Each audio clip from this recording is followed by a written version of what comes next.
We're going to talk about the Dark Ages, which are also known as Middle Ages or medieval period, more or less between 500 and 1100 before the Common Era. Brief recapitulation, and I hope to make it really quick. 44 before the Common Era, assassination of Julius Caesar. In practical terms, this is the end of the Republic, but we have to wait until the year 27 for the first official emperor, Augustus. The empire keeps on expanding and becomes even more prosperous and powerful. There is a rapid succession of emperors, some more successful than others in military terms, but the political situation becomes more and more unstable, with constant assassinations or constant attempts to overthrow the current emperor to replace it with a new one.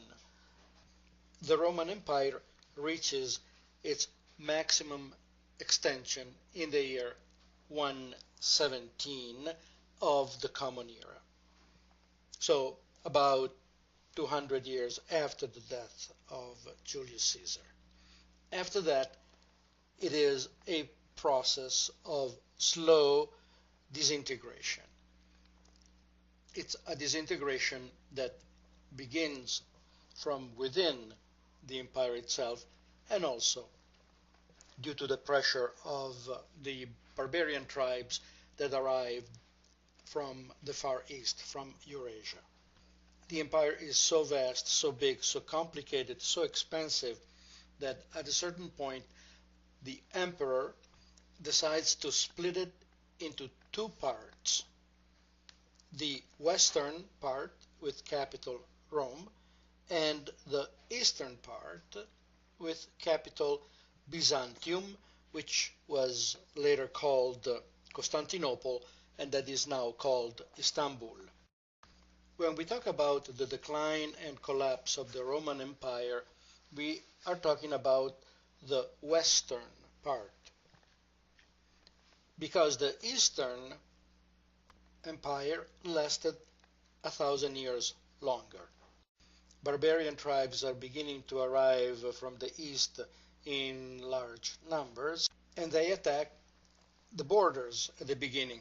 Rome initially resists, but slowly it loses control, and the process accelerates dramatically starting around the year 400, when all these barbarian tribes encounter no resistance and settle in various areas. 476 is the year that is commonly accepted as the end of the Roman Empire, with the abdication of the last emperor, whose name was Romulus, like the first king. In this map you can see that the Eastern Roman Empire maintains its integrity and expands also further into the Middle East, while the Western Roman Empire has been dismembered into a number of tribal states. The Eastern Roman Empire will last, as I mentioned before, almost 1,000 years longer than its Western counterpart. This marks the beginning of the Dark Ages. The population collapses. Rome goes from approximately 1 million citizens at the highest point to no more than 30,000 people, with sheep roaming around the ruins of what used to be the greatest monuments of imperial Rome. We are in a state of complete chaos, of total collapse of civilization. There is no longer any order, discipline, or law. Violence dominates everywhere, and in particular on the countryside, where farmers abandon agriculture because their lives are at peril every single day. The roads are unsafe. Travelers are assaulted and robbed on a regular basis and killed.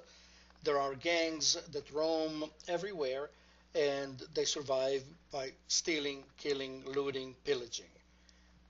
There is no commerce, no trade.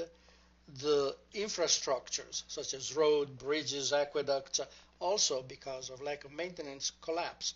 So it is a gigantic step backwards in a situation of complete insecurity where famine, disease, disorder, and violence dominate.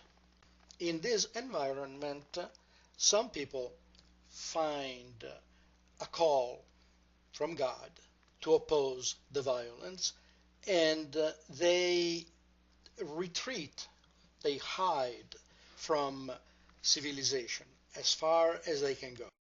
Often these are members of prominent families or previously prominent families with a certain degree of education. They start preaching peace and tolerance, and eventually they gather larger and larger numbers of people behind them. These are off-the-grid communes where they share everything, and the leaders eventually found what we are now calling monasteries. Here is the Sacra of San Michele in the Italian Alps, the place that Umberto Eco chose as a model for the medieval abbey where the Nemo de Rose takes place. Probably the most prosperous order of monks at the time was the Benedictines, founded by Saint Benedict, whose motto was Ora et labora, work and pray. Doesn't sound like much fun to us today, but back in those days it was all you could ask for, a safe place to live where you could cultivate the land and support yourself and the community. This is also the place where culture was preserved. The monks, many of whom were, as I said, literate, start copying and preserving ancient manuscripts. This is a period that precedes the invention of the printing press, and everything was handwritten. We would have lost most of what we have from the classical period, from Greece and Rome, and even earlier, hadn't been for the activity of these amanuenses, people who wrote by hand. Manus means hand. And they created masterpieces, artistic masterpieces. These manuscripts that they wrote were so-called illuminated. Illumination are these fantastically gorgeous images and decorations that accompany the written text. These texts were transcribed primarily from Greek and Latin, but also other languages that had a written form, such as Hebrew, for instance. Some orders were a little more secular, and some, such as the Franciscan order founded by Saint Francis of Assisi, preached and practiced poverty, helping particularly the neediest. To this very day, I would say that Saint Francis is the most popular saint in Italy. Now, one of the followers of Saint Francis was Chiara, who founded the Order of the Clarisse. Her body is still preserved in the crypt of the church that the followers built for her after her death. And I remember when I was a child, I was probably 7 or 8 years old the first time I saw it, the face of St. Clare was completely black, the process of mummification. When I saw it last time about 2-3 years ago, well, the complexion had reverted to a much more natural color. The skin tone was basically white, that of a living person, which means that the Catholic Church must not be against makeup or even plastic surgery. Life in the Middle Ages was dominated by fear. People lived in terror for their own personal safety. But they also lived in a state of constant spiritual terror, or if you want to call it psychological, emotional. They were convinced that evil was all around them, that they were surrounded by evil entities, by spirits, by the devil, and that they were constant preys of its attacks. The devil, evil, was not a metaphysical entity. It was a concrete physical being that could take physically possession of your body, like a cancer in a sense. The church was instrumental in creating this atmosphere of terror, and it took advantage of it, obviously, because it was selling quite openly a sort of spiritual insurance. This is more or less when the concept of demonic possession begins to develop and spread all over Europe. Gay and lesbian sex are, for instance, manifestations of the presence of the devil. It is not just conduct, but even thoughts, opinions, anything that contradicted or objected to the dogmata of the church was considered automatically a heresy, and heretics were tried and burned at the stake mercilessly. The church invented evil and set itself to completely eradicate it from the face of earth at the cost of killing people. This is where the term witch hunt developed. Witches did not operate alone, it was believed. Therefore, whenever a woman was captured and accused of being a witch, she was forced to confess the names of her associates. It was never a question of whether somebody was guilty or innocent. People were automatically guilty. But the church wanted to make sure. Therefore, it wanted them to confess. And since they would not confess, the only way to make them confess and acknowledge their guilt was to torture them. And as soon as they confessed, then they would get killed. This state of affairs lasted for centuries. You must have heard of the witches of Salem. It was a trial that took place in the late 1600s in Salem, Massachusetts, which concerned a group of young women who eventually involved and accused other people in town. It was probably the last major trial of witches in the Western world. This image represents one of the most common accusations against witches who consorted with the devil, namely the practice of kissing ... and now you know where the expression comes from. Sex was at the center of this obsession and repression, and obviously the victims were mostly women. I left out a lot of information. For instance, the practice of exorcism, which takes the devil out of possessed individuals, which is still practiced to this very day by the Catholic Church. If you want to find out more, I would recommend two books. One actually is a play. It's The Crucible by Arthur Miller, which was also made into a film with the same title. And the other one is a historical narrative by Aldous Huxley, The Devils of Loudun. Loudun is a little town in France.